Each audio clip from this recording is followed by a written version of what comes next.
你可来了，我猫猪又回来了，好久不见，甚是想念。大家春节过得怎么样呢？体重有没有发生变化呢？过年期间禁忌比较多，有些话题不方便说，但既然已经过完年了，那我们就可以聊点吓人的事儿了。本期怪谈会为大家带来了7位网友的投稿，恳请大家点赞关注支持一波。友情提示，以下内容纯属娱乐，如果你晚上一个人睡的话，请谨慎观看。首先说一个发生在猫猪粉丝群里的事儿。这件事儿呢，开头搞笑，中间诡异，结尾还有点感人。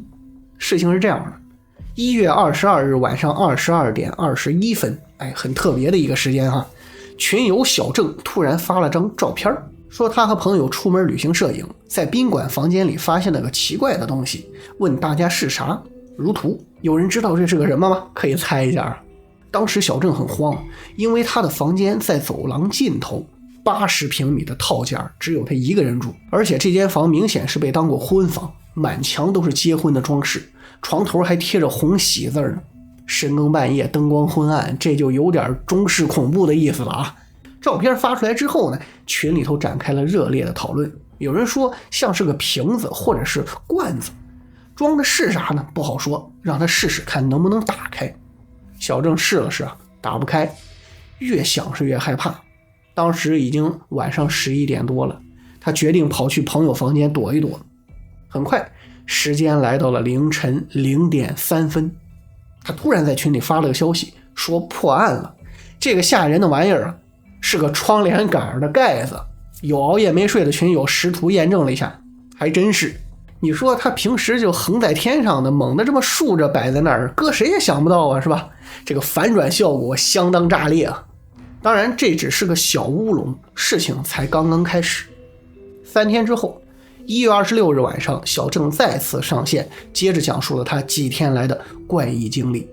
他是户外摄影爱好者，经常和一群同好结伴全国各地的跑。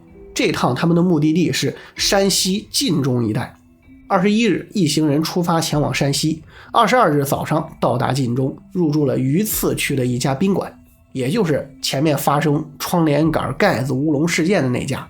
虽然是个乌龙啊，但是折腾到半夜，心里头多少还是有点膈应的。后半夜，小郑是去朋友房间挤着睡的。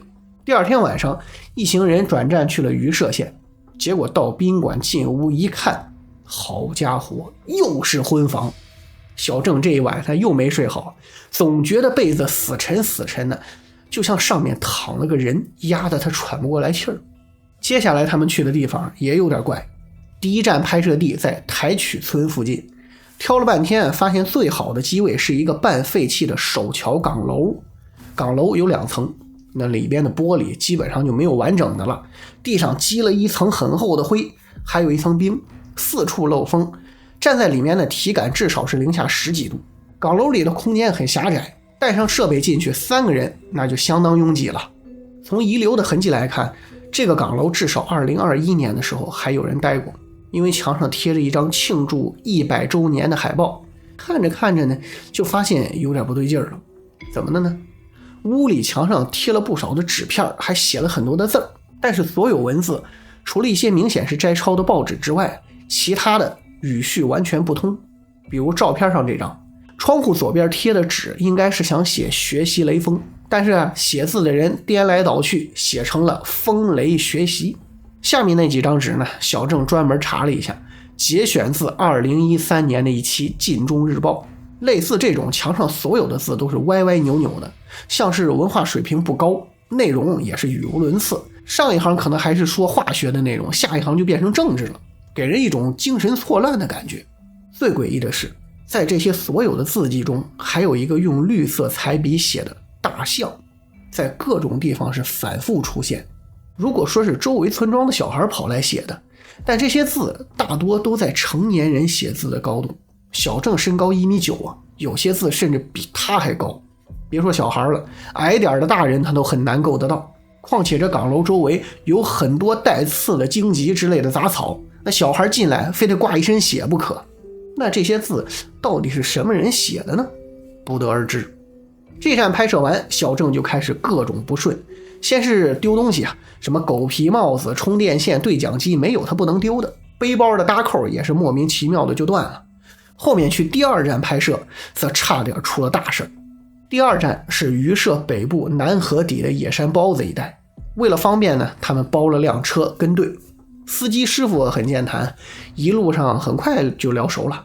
据他说，他年轻的时候在县里机关工作，后来下岗了，就一直开出租车，开了20多年了。到地方了，要下车再爬上一段山路，结果呢，路线他们没选好，中间有一段特别险的路，队友都正常过去了。到小郑的时候，因为他体格太大呀，走不到一半就觉得不行，过不去了，你就往后撤吧。撤到一半，脚底下猛地一空，连人带设备突然就往下落。他心说完蛋了，这高度要摔下去，那非得出事不可。可落了1米多，还没来得及喊救命呢，他踩到个树根，好险啊，稳住了，没掉下去。等回过神再一看，身后那片地全是坟包。这趟有惊无险，下山之后跟司机师傅聊起来了。师傅往半山腰指了指，说那是他原来单位老队长的坟，坟后面长了棵大树，小郑掉下去踩到的就是那棵树的根。他那个老队长活着的时候就挺热心肠的，爱帮助人，死了啊，还是没改原来的性子。第二个故事来自于网友我就是吃。吃哥出生于阴历7月15凌晨，不知道是不是生辰特殊啊，从小他总能感觉到一些别人难以察觉的东西。之前咱们也讲过吃哥吃嫂在泰国遭遇小鬼要糖吃的经历，老粉的话应该有印象。今天说的这几段奇怪经历呢，则碰巧都和房子有关。第一件事，这是吃哥听他伯父讲的。从出生到小学，吃哥他们家和2个姑姑还有伯父家都住在同一个机关大院。吃哥还是吃宝宝的时候，就经常被抱着各家串门。可奇怪的是，他在2个姑姑家都很乖，不哭不闹，但是只要到他伯父家那就哭，哄都哄不住。这种情况一直持续到他满周岁会说话了才结束。但是之后他去伯父家，虽然不再哭闹了，但总是喊着要走啊，不愿意久留。相反的，去姑姑家就相安无事，甚至他还能留下过夜。大概2岁的时候，他老爸机缘巧合认识了一个游方和尚，论年纪，吃哥应该管那和尚叫叔叔。这和尚叔叔第一次到伯父家做客，就看出不对劲了。一番查看之后说，他们家阳台朝海，又是顶楼，斜风正吹客厅，会让敏感的人觉得不舒服。全家身体呢，也总会有一些小病小灾之类的。解决办法是什么呢？在阳台和客厅之间装上玻璃窗，挡住斜风，然后又放了2个小麒麟，一左一右镇住。那之后，吃哥果然愿意在伯父家玩了。不知道是不是巧合，伯父一家身体啊、事业啊，打那儿起也都慢慢的变好了。这件事之后，吃哥家跟和尚叔叔很多年一直保持着联系，也多亏了他，后来的一系列怪事儿才得以化解。1997年，机关通过抽签重新分配住房，抽到哪户就是哪户。吃哥老妈回忆，吃哥第一次进他们的新房子就喊着要走。有了前车之鉴了，他们马上请和尚叔叔来看，一看果然还是有问题。这回和户型没关系了，而是附近的布局。这是哪儿啊？机关小区啊，周围全是各种行政单位和消防啊、法院啊、部队办事处之类的，而且正对着市政府，阳气正气太足了。吃哥这种阴命生人，年纪太小他受不了。解决办法是什么呢？先在别的地方住上几年，等到他上了初中再搬进新房。而且后面即便搬进去之后，他也不常在新房待。初中早上7点上学，晚自习结束就8点半了，这才回家。寒暑假他就跑去培训班，一直赖到关门。再往后高中住校，假期也留在学校自习，回家就更少了。倒是因祸得福啊，专心学习，他考了个不错的大学。经过这2件事，吃哥在亲戚间那就出了名了。他就像是个人肉探测器，谁家准备买房总要抓他去感应一下，非得他点头才能放心签合同。上了大学，宿舍人多热闹，头2年一直就是平安无事。直到大3上学期，对面宿舍楼有个同学轻生，跳下来之后仰面朝天，脸正对着他们的阳台，看的那是清清楚楚。这种冲击还是很大的。有段时间啊，吃哥总是心惊肉跳，睡不好觉，小时候那种不舒服的感觉又回来了。联系了和尚叔叔，他让吃哥挂一把红柄剪刀在阳台，剪刀的头正对楼下出事的位置，说这样能破煞气，如果有什么东西敢上来就扎他。也是软硬兼施，他虽然不认识，好歹是校友啊。吃哥就按着指点，头七那天给那同学烧了1捆香，9根蜡烛，又敬了1杯茶。这些数具体代表什么含义呢？他不清楚。但是之后一直到出国之前，真的一切风平浪静了。大4的时候，吃哥申请了美国交换生，学校在波士顿。到地方之后，他找了个合租公寓，加他一共5个小伙伴，2个中国人，1个韩国人，1个西班牙人，1个美国黑哥们儿。这5个人里2个有宗教信仰，西班牙小哥是虔诚的天主教徒，就是那种吃饭前要感恩，每周要坚持去做礼拜的那种。黑哥们儿呢也受过洗，但多少有点糊弄事儿，几乎没听他说过做礼拜的事儿。这房子刚住进去，吃哥就觉得不舒服，起初想的是水土不服，没太在意。过了段时间，大家混熟了，经常一起看电视聊天啊。有一回，那西班牙小哥突然问他们说：“你们有没有半夜起来翻冰箱的习惯？”大伙都说没有啊。那小哥说他睡觉轻，最近总是半夜3点多听见开关冰箱门的动静。前面说了，这小哥是个资深教徒，特别相信鬼啊神啊之类的。这一来话题就拐到灵体上了，他就挨个问啊有没有异常感觉。这黑哥们呢神经大条，啥感觉没有。其他人回想了一下，不知道是不是心理暗示起的作用，多少都有点不舒服，但是也模棱两可，说不上来。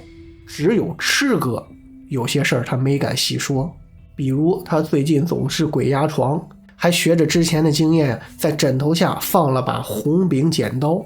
后来西班牙小哥居然请来了个神父，跳了段西洋大神，临走给每个人发了个小银十字架。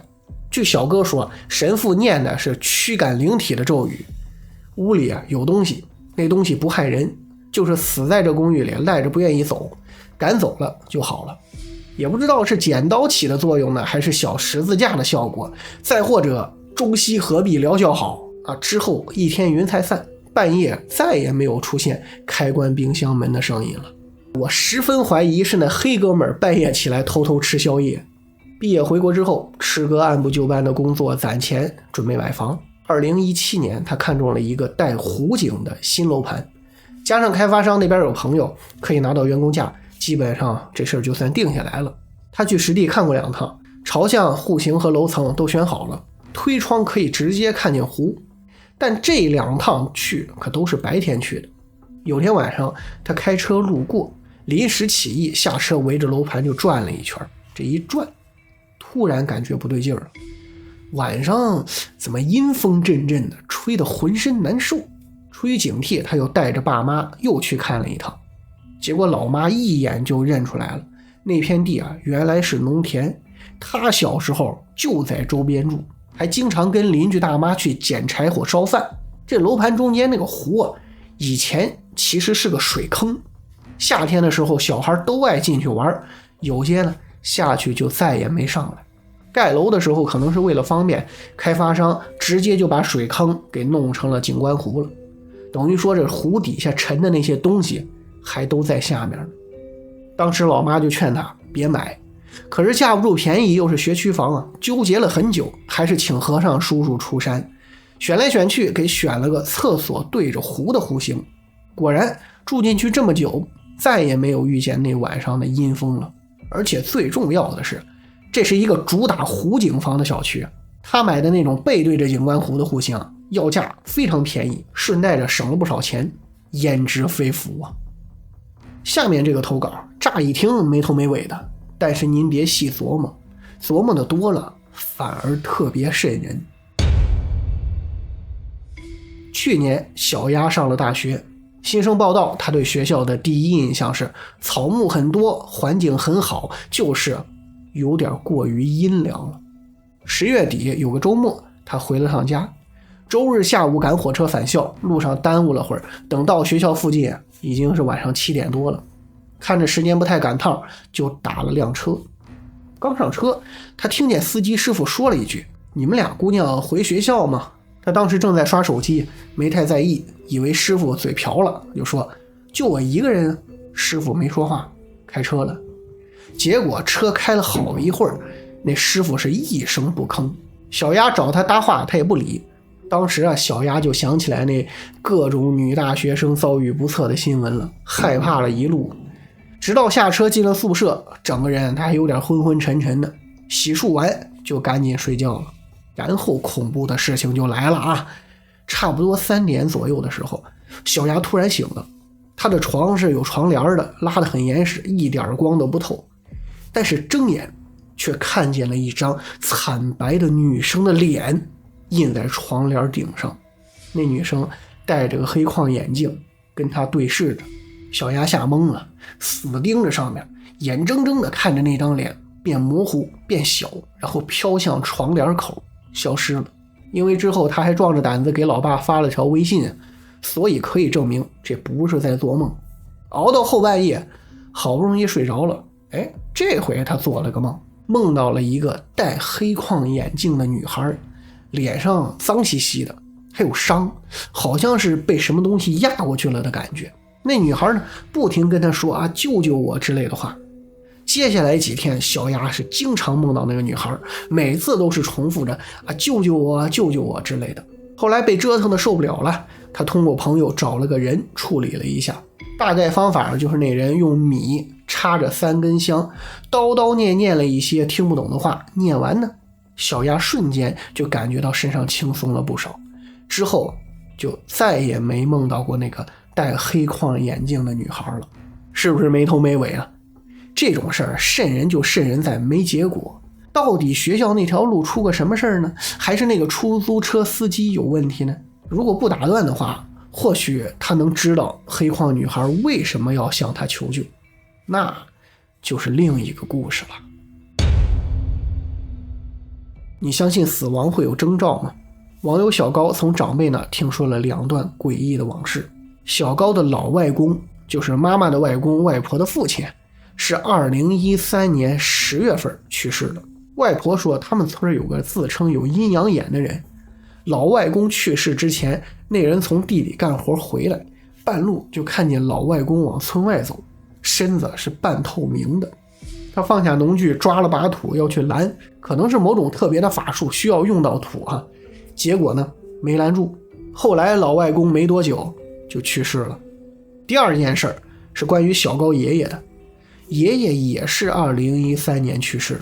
后来听大人闲谈才知道，爷爷去世前几天的晚上，不知打哪来了条狗，一直在爷爷家门口狂叫，连续几个晚上都是如此，叫得非常凶，就好像这院里头有什么可怕的东西。更奇怪的是，那只狗只是晚上叫，白天就不见踪影了。整个村子的邻居都听到了狗叫，也问过小高爷爷，可唯独爷爷说他什么都没听见。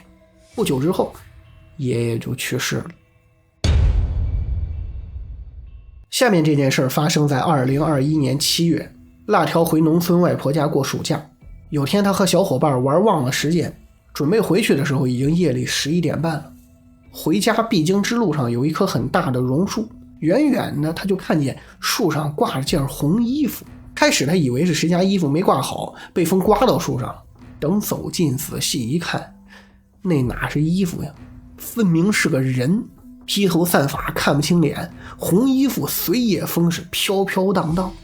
僵持了不到1分钟，那人姑且称之为人唰突然不见了。他立马连滚带爬回了家，到家跟外婆一说，才知道之前有个女人在那棵树上上吊死了，村里找人处理过，可能是没弄干净，又让他给遇见了。外婆赶紧拿着扫帚给他全身扫了一遍，接着对门外的空气是一顿臭骂，然后在床边守了他一晚上。原本以为事情就这么过去了，但接下来1年多，辣条总是精神萎靡，干什么都觉得累整个人是明显的消瘦了下来。去医院看看也没任何毛病啊。后来老爸找人问，说他三魂七魄被吓走了2个，要找回来才行。没几天，老爸就带回家了个老头。这老头拿了只鸡，在家里烧了几张符，又给辣条身上披了几块红布，然后把鸡绑在他家家神的灵台前，让他跪在鸡旁边，自己呢则开始念咒。接着神奇的事情就发生了，那只鸡居然慢慢的跪下了。老头说等鸡再站起来就好了。这一跪啊，辣条感觉过了很久很久，过了不知道多长时间，这鸡才摇摇晃晃又站起来了。按老头的说法，他的魂魄丢得太远了，这鸡去引魂呢路程长，所以耽误的久了些。当晚老头安排他和那只鸡在一个房间一块睡了一夜。第二天鸡叫天明，老头送了他个护身符，这才算全部处理完毕。整个过程辣条偷偷拍了几张照片，不过被老爸发现都让他给删了，只留下了这张。那之后辣条身体状态慢慢恢复了正常，现在又已经生龙活虎了。下面是枫树下的一叶花舟投稿的2个关于时空错乱的故事。第一个故事是花舟朋友的亲身经历。当时他上高3，有晚自习，他家离学校并不是太远，所以每天晚上是骑车回家。离他家不远的地方有个医院，每天那是必经之路。事情发生当天，他照常骑车回家，结果走到一半就好像迷路了，骑着骑着发现老是会回到之前的地方。他当时脑子有点懵啊，就一直骑一直骑，骑一段发现再绕圈，再骑一段发现又绕圈了。本来不到10分钟的路，走了快1个小时都没到家。后来他骑不动了，就下来推着车走。走着走着，发现周围的景物和平时好像不太一样，特别是那家医院，那个医院外墙应该是接近白色的，但是当时经过的医院外墙是那种有点偏暖的橘色。他很疑惑，想着附近什么时候多了这么一家医院呢？是不是自己不小心走错路了？正纳闷呢，前面突然出现个老大爷。那老大爷看见他就问，孩子这么晚了你怎么不回家呢？他说好像是迷路了，想回哪儿，不知道应该怎么走了。大爷一听就给他指了个方向，说顺着这条路走就能出去了。大爷指的方向他之前其实也走过，但是还是稀里糊涂就顺着这个路走下去了。走了一段，他突然发现不绕圈了，周围的景物也熟悉起来了，没几分钟就顺利到了家。后来他也去打听过，除了每天经过的那家医院之外，周围确实没有第2家医院。高3学习任务很重，这事儿呢也就不了了之了。之后他考上了大学，去了外地工作，很少有机会回家，那条路呢也再也没走过。直到好多年之后，他有回过年回家，碰巧又经过了那家医院附近。这回他发现医院大楼翻新了，本来浅白色的外墙被刷成了有点偏暖的橘色，和他当年迷路的时候看到的一模一样。第2个故事是花舟的亲身经历，关于一个无法解释的时空 bug。如果你平时多加留意，说不定也能发现类似的 bug。当时他是入校生，学校挺鸡贼的，选了一批学生当宿舍楼的管理员，是免费劳动力。任务呢就是每天9点熄灯之后去楼道里站岗，站半个小时。花舟他们寝室有3个人是同一班岗。有天晚上花舟不知道怎么的8点多就突然觉得特别累，想眯一会儿，结果不小心睡着了。到9点熄灯，另外2个舍友看他睡得那么香，就没好意思叫他，自己出去站岗了。大约过了10几分钟，2个舍友突然推门闯进来，咣当一声关门，把花舟就给吓醒了。一看俩人呼哧带喘的，明显是被吓到了。其他人都还没睡，问他们怎么回事。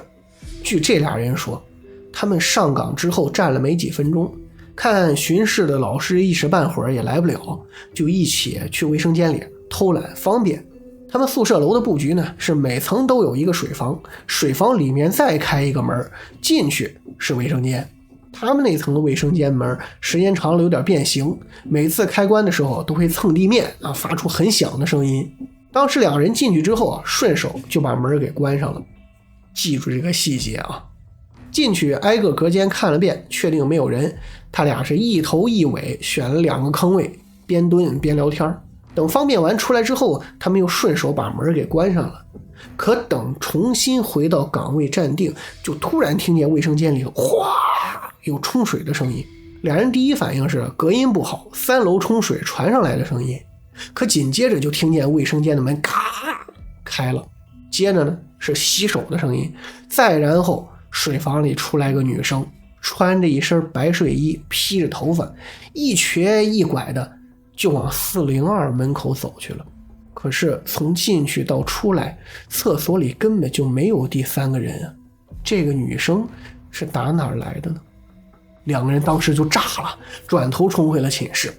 后来舍友们也打听过，402是高他们一个年级的学生，确实有个学姐前几天练舞崴了脚，她也确实有件粉白色的睡衣，但是有件事对不上。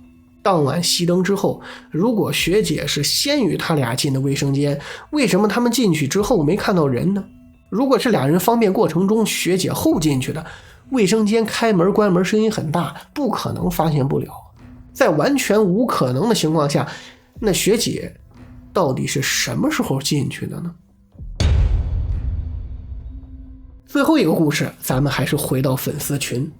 1月27日有个叫这远的地方的朋友进群了，然后他马上分享了一个自己的诡异遭遇。他自称是山东人，从小跟着奶奶住，奶奶家那边有个奇怪的规矩，晚上睡觉之后不能有亮光，任何照明都不行。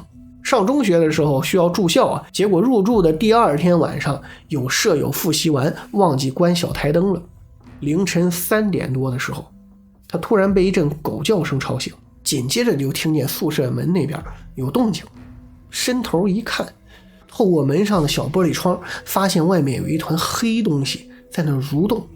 接着门板上出现了5、6个黑色的尖锐凸起，仔细一看是几根穿过来的指甲。他突然意识到有灯没关，赶紧悄悄下床把台灯给关了，又跑回床上闭着眼睛装睡。灯一灭，外面的声音就消失了。等再醒过来，已经天光大亮。是不是做梦呢就不太清楚了，但据舍友回忆，睡觉前的确是忘了关台灯，而早上起来看，那灯是关着的。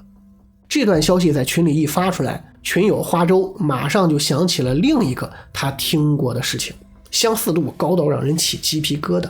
他曾经有个合租的室友，室友有一个同事，老家是山区的，两人关系不错，跟着去老家玩过一次。那边有个非常奇怪的习俗，一到晚上就必须把门关好，早早睡觉，不准开灯。室友就问同事，这是为什么呢？很奇怪啊，因为同事老家虽然是山区，但基础设施什么的都没问题，并不是用不起电。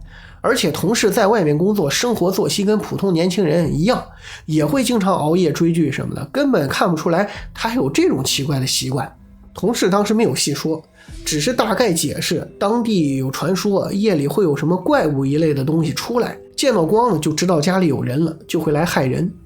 因为在那儿只住一晚上，室友也没机会深入探究，只当是吓唬小孩的故事听了。但确实那里晚上到了统一时间，全村齐刷刷的锁门关灯，一点光亮都没有，真的好像是在躲什么可怕的东西。这两位群友说的会不会是同一种东西呢？你们有人听说过类似的奇怪规矩吗？欢迎评论区留言讨论。好了，猫猪怪谈会2月特辑到这儿就全部讲完了。如果你有奇闻异事或诡异经历，欢迎私信投稿。3月怪谈会咱们再见。